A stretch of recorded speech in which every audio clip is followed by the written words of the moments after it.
New Zealand में मुक्त व्यापार समझौते एफटीए के तहत सेब पर 50% आयात शुल्क कम करने से इसे 25% करने पर कांग्रेस के राष्ट्रीय प्रवक्ता और ठियोग से कांग्रेस विधायक कुलदीप राठौर भड़क गए और केंद्र सरकार को सेब पर आयात शुल्क को कम न करने की चेतावनी दी है। पीएम मोदी को हिमाचल के किए गए वादे को याद दिलाया, साथ ही हिमाचल के भाजपा नेताओं और सांसदों को केंद्र सरकार के समक्ष इस मुद्दे को उठाने की नसीहत दी। कुलदीप राठौर ने कहा कि यह फैसला पूरी तरह देश विरोधी, देश के सेब उत्पादों के खिलाफ है।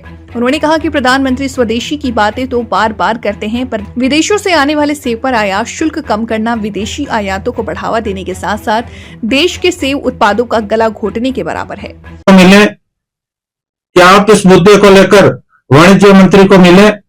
और मैंने तो विधानसभा में भी ये बात कही, विधानसभा के पटल में ऑन रिकॉर्ड मैंने ये बात कही कि हमारे जो प्रतिपक्ष के नेता है वो भी इस मामले को जो है प्रधानमंत्री के सम्मुख रखे।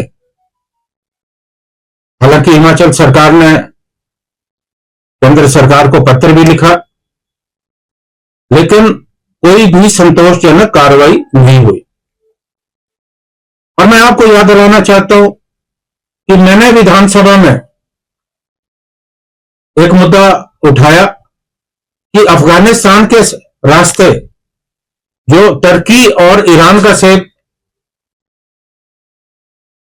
हिंदुस्तान में आ रहा है, हमारे देश में आ रहा है, उससे हमारा बहुत ज्यादा नुकसान हुआ। हालांकि हमारे जो सीए स्टोर है काफी संख्या में बने, अभी बन भी रहे हैं, इनका निश्चित तौर पे हमें फायदा हुआ है, क्योंकि किसान अगर अच्छी मार्केट नहीं होती तो वहां स्टोर रख सकता है और उसके बाद जो है अच्छे दाम पे अपनी जो उत्पाद है बेच सकता है।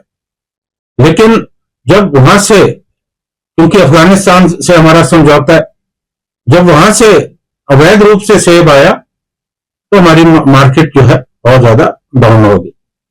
और आज हिमाचल प्रदेश की 5,000 करोड़ की आर्थिकी पे बहुत बड़ा संकट जो है आने वाला है।